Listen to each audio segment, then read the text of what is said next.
Now when you do Tunisian work, up here at the top, after you've finished the last row, you'll see that there is a lot of space up here. For this reason, you'll need a binding off row. See how there's all this open? The rest of it is not open like that. It's just this last row, and you need a binding off row in order to close that up.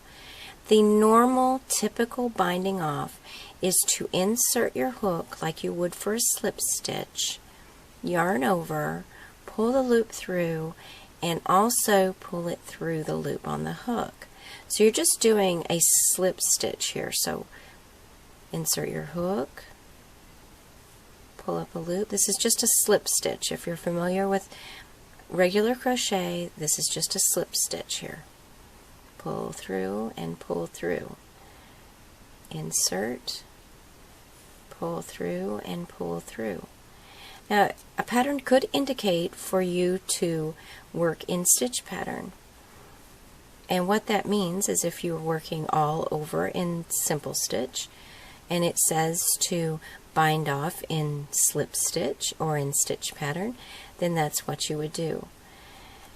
You can experiment with different bind offs to see which one you prefer. For the last one, I would again go in under the 2 bars, yarn over, pull a loop through. Now I could cut off my yarn and pull it through this loop and it would be finished, and I can weave in my ends. But you see that openness up here at the top is now completely filled in. So let's go ahead and try a different bind off. This is actually my favorite bind off, and it's the modified slip stitch. And if simple stitch, the modified simple stitch, I'm sorry. And if you'll look, I have another video for a modified simple stitch. But what it is under the front vertical bar and under the top, yarn over and pull through all the way.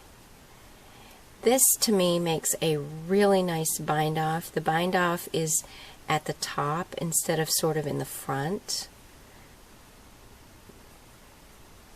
And you'll just do the modified simple stitch here all the way across until you get to the last stitch, and it just makes it a little more at the top.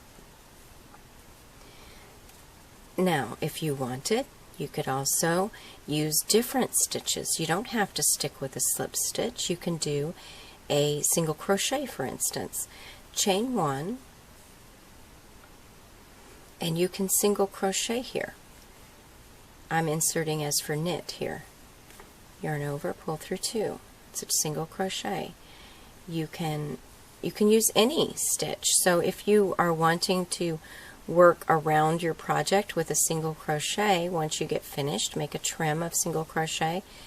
You don't have to bind off and then start your single crochet. You could actually start your single crochet right here in the bind off. That was with insertion of knit stitch. Now let's try a single crochet insertion as simple stitch. And you could use any stitch, a double crochet, treble crochet, whatever you like to complete the bind off. And that's what this looks like. You could even do a fancy stitch pattern. Let's say I wanted to do something like double crochet, chain 1, double crochet, maybe a shell. Maybe I'm doing a shell bind off. Anything at all you want to do as a bind off can be used. Typically it's a slip stitch, but you can actually do any of the stitches there as a bind off, whatever suits you.